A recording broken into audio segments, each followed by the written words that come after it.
Good day mga ka-runners. So this is our day 46. So this run is a 5K speed run or 5K race day run to beat our personal best. So pero for now, mag-warm up muna tayo ng 1K para mag-blood flow yung mga muscles natin.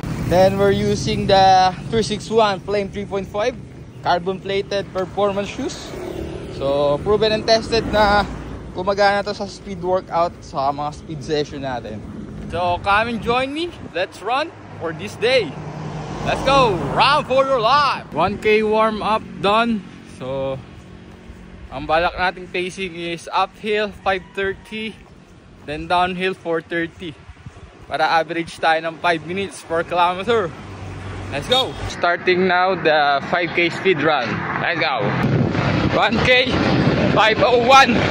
Second kilometer 5:18.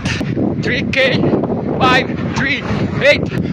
4K 5:46.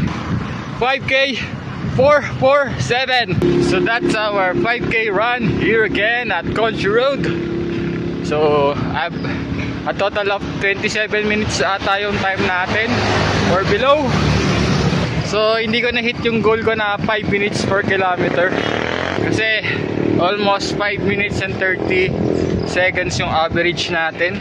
So sa last lap lang ako nag-all out, kaya naka 4:47 tayo. Other than that, it's achievement pa rin na makapag 5K ng ganong kabilis. So I just always saying to be wealthy, to be healthy, and stay active. Always run for your life.